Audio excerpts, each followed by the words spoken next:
Welcome to Eko Atlantic City. This Atlantic City will not only benefit the promoters of this project, but it will be an important addition to our nation's thrive. We're building the first prototype in Senegal, West Africa. This unit is currently on sale at a promo price of 260 million naira. And the ambitious vision is now a visible reality. Ultimately, the idea is to make sure that the buildings that are there can be not only sustainable, but they actually work for the environment.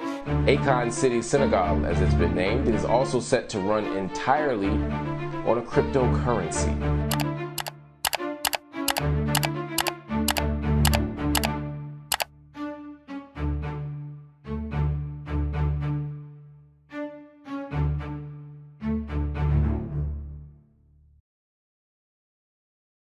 Eko Atlantic and Akon City, two promising projects looking to improve their locations, are ambitious, expensive, and pioneering.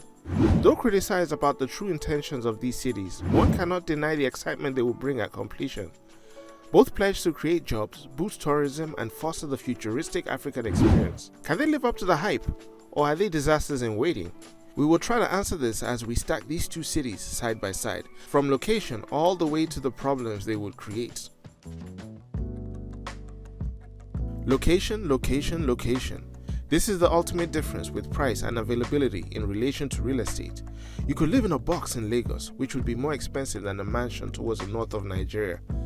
Akon City is located on the very west of Africa, in Mbodieme. Its surroundings, however, are not enticing, as it will be 100 kilometers from Dakar, about less than an hour's drive.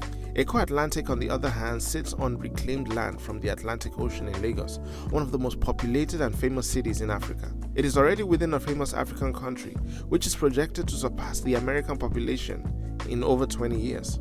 When a tourist or an immigrant is willing to travel, they hope to experience where they intend to stay while enjoying the surrounding areas. This is where Akon City is at a disadvantage.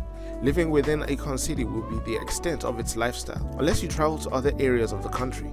Meanwhile, Eko Atlantic is a few minutes away from Ikoyi, Lekki, and other thriving locations in Lagos.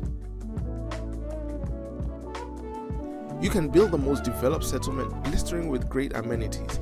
However, if it's not advertised flawlessly, no one will visit. Akon City has a public face with none other than the person it is named after. Akon, with legal name Aloani Damala Badara Akon Thiam, is a Senegalese American who spent a significant part of his childhood in Senegal but relocated to New Jersey in the United States.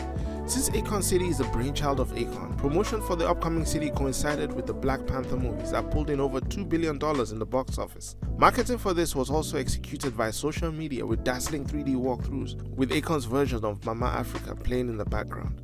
Eko Atlantic, though, probably due to its time, went through the people route, promoting its app, inviting presidents, celebrities, and social media personalities native to Nigeria. While Akon has almost stopped the promotion of Akon City, Eko Atlantic constantly updates their YouTube page with the development of the city.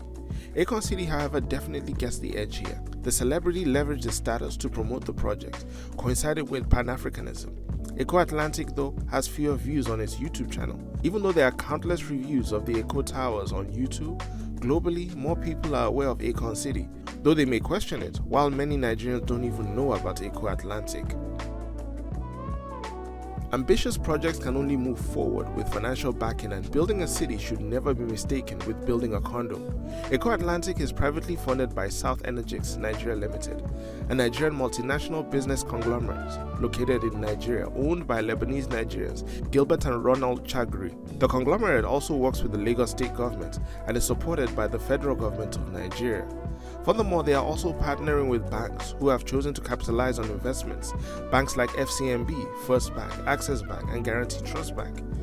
In total, it will cost about $6 billion once Eko Atlantic is complete, which is almost completely identical to Akon City. However, Akon has not been transparent on who the financial backers are, which has fueled speculation on the actual budget and backout of the project. Right now, though the finances seem identical, the funds to complete Akon City have the probability of ballooning. The location, financial backing, and marketing cannot become tangible without the intangible conception in the mind. Eko Atlantic clearly takes inspiration from Dubai, the super city in the Middle East that continues to innovate in the space of architecture. The idea of Eko Atlantic is to stop the erosion of the Lagos city coastline, while hosting close to 500,000 people on a daily basis, from commuters to residents. It is about 10 square kilometers and upon completion will satisfy the needs of financial, commercial, residential and tourist accommodations while running on its own power grid. Design-wise, the city will incorporate modern architecture while incorporating a marina district into the city. This will attract people to park their yachts and promote consumerism. Akon City, however, much smaller than Eko Atlantic, has another goal. Akon has clarified that Akon City is designed for the black diaspora to return to Africa to a place advertised as having no discrimination. As this location is influenced by Wakanda, the architecture, though questionable, gets inspiration from African emblems. Furthermore, Akon City is to be certified LEED, looking to be eco-friendly and smart, hence the utilization of the A-coin as a currency in the city. The reality, however, prevents a winner in this comparison.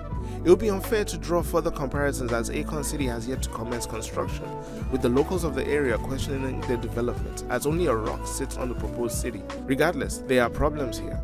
How does this help the countries they are in? Both locations have promised to boost the economy of its area while creating jobs for the locals. One can, however, argue that the jobs created in these cities are to serve the wealthy. Even today, Eko Atlantic, though promoted online through countless YouTube personalities, remains empty, and looking at the price of land alone would send shivers down your spine. Furthermore, the site of Akon City does not look indigenous to the continent it resides in, while Akon has turned to a Dubai firm to design the building. When pressed about this, Akon mentioned a misalignment of timing. Also, with the decline in cryptocurrency, how would the ecosystem of the A-coin be utilized? Eko Atlantic has been built by the minds behind it as a city that will fight rising tides. But if one understands construction and water, this is a potential disaster for the surrounding areas. Sea water will always look to relocate. Let's take a look at the map. Eko Atlantic only protects the section right here. When the tides rise, it cannot push onto the higher Eko Atlantic. The water will only move left and right, which would affect the lagoon and other areas around Eko Atlantic. Akon, on the other hand, has succumbed to poor planning, and some bad press has begun to creep up on the project. Don't misunderstand this piece. These projects are immensely great for the future of Africa. However, let the focus be on perfecting the needs of the majority of these countries first. A middle class is the definition of any country, and a focus on attaining and retaining the middle class to contribute to the growth of a nation would set up a stronger economy, and the ones below the poverty line need more attention, as Mbodiene is a village of farmers and 70% of Lagosians live in poverty. Once the basic necessities are in place to empower the middle class to contribute more to the economy and give the low class an opportunity to be promoted to the middle class, then these futuristic cities would be a welcome caveat. Ultimately, if these cities brighten the spotlight on Africa that it truly deserves, then all Africans win from this competition. On a successful completion to these cities, what's to say more super cities cannot spring up even on the most unfortunate of countries on the African continent?